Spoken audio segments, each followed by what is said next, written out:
Hi, I'm Rick Sophia with Sparta Polymers. We're a subcontractor with C.W. Roberts. Today I'm here to talk to you about the oil crisis down in the Gulf and just some ideas on how we could help clean that up. Just technically like to cover a few things with you.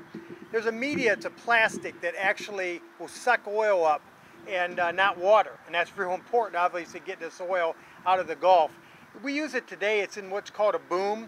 So if you got water and you put some oil in it, and so now that oil, as you know, stays on the surface of the part, and you have that boom in the middle, and you put this through it. What happens is that as you open this up, this thing is drenched with oil, and so you pull that out of the ocean. What do you do with it?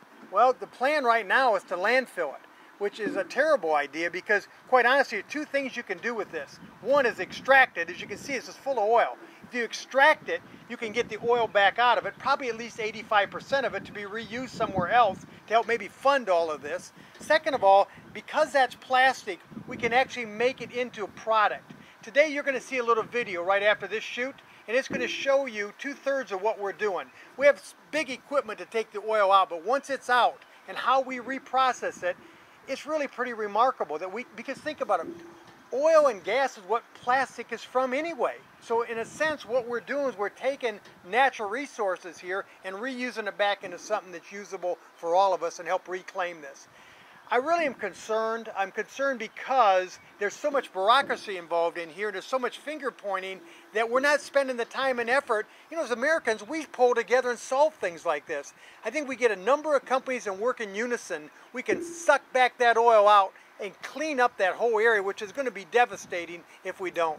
So following this, I got a little bit of another summary for you and to show you actually the equipment we use to do this process.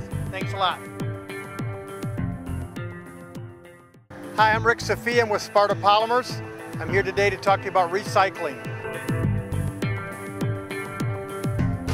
You know, plastic, it seems like it's in every walk of our business anymore. Simple as a water bottle. You don't realize it. We used to think that the labels were paper. They're even plastic now. What we do, like many other companies, we've learned a way and methods to totally recycle this plastic. You know, I've been working on this thing in the Gulf and all the oil crisis down there, and you know, you don't realize, you see how much that oil is of that ocean, and we're all horrified on it. And you know, that's just a tough situation that we got to pull together to try and help solve. In China, they throw away bottles like this in the ocean. And what they've now discovered, I think it's about the size of Texas, is how much plastic they got floating. That's why recycling is so critical to us. We're going to show you today how we do recycling to give you a better feel of what can be done. We think there's a way that we could take even the crisis in the Gulf and convert that into something good. So let's go through the plan. It's a little loud, but I think you'll get a gist of what we're trying to do. Thanks. Okay, this is our first stop. Remember the label I showed you? How do we convert that? The first thing we do is we put it into a process that mixes it up, and it actually it looks like this. What these are actual material of the label that's kind of all scrunched together so it can be movable. We then take that and mix it with other materials like this, and we put it in these blenders. What the blenders do is mix a mix together that we can then compound into a pellet. What a pellet's used for is molding parts. You're going to see that whole process today. It's really kind of cool how this thing works. Okay, this is really a cool process. All those materials that you just saw that we mixed together, we drop into this extruder. All an extruder is a way to heat up.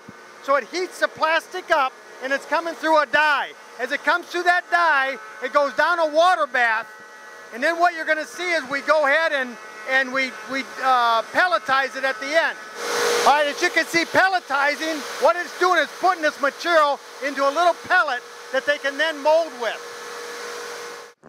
Okay, so remember the label. We took the label. The term is called densify, where you scrunch it up. From there, we put it through that mixing unit and then dropped it into an extruder, which heats it up. And then these pellets right here is what a molder would do to make parts. And that'll be our next stop to show you how parts are actually made using these materials. It's really much like making a cake. You put different materials in and you blend it and then you heat it up. Okay, there's green pellets that you saw at the other plant. We just molded a 30-gallon container, and it's getting picked up and dropped out of there. The way this machine works is an injection molding machine. Basically, you're dropping the pellets, which we call, into an extruder. In a sense, it's heating them up, reciprocating, and shooting that material into this mold. And that mold is then what makes that configuration. Could be trash cans, could be pallets, could be anything. It's just taking that plastic and heating it up. All right, this product here is a plastic pallet that we make with a 2,500 ton press. All 100% recycled plastic, the same kind of materials that you've seen all day. As you can see, the part comes out, and then within 30 seconds we're making the next one. I think you've had an opportunity today to see a recycling plant, how it operates to some degree. As we move to the Gulf and the oil mess there, here's an idea that we have kind of presented. The booms are full of actually a plastic that absorb oil, but they don't absorb water. Those same booms are full of oil. What we want to do is take that material and purchase it, take the oil out, give the oil back to BP, and then take the boom material, the plastic, and reprocess it just like you saw today. That's a capability. Sparta Polymers is kind of a high-tech company. That's the kind of stuff we do. It really isn't as difficult as it sounds once you've dealt with it as long as we have. But I think what it could do for us is society is you take an awful situation and reuse all those materials and give them back to help fund some of this relief. So that's the plan here. And I think you've been able to see the different process that we're doing and how you can take what doesn't even look like plastic, but actual plastic, and to reuse it again. All the parts behind me are made out of recycled plastic, as you saw again today. Now the other idea is, what about the booms? And the booms are what float on the water to absorb the oil. What about those that are full of like straw or chicken feathers or something like that? Well, on those, what we would do is we have equipment that would make them into a log that we could actually use with plastic in them as a fuel pellet. Again, putting it right back into the environment. So, you know, good luck, and hopefully we'll get a chance to show you what we can do. Thanks.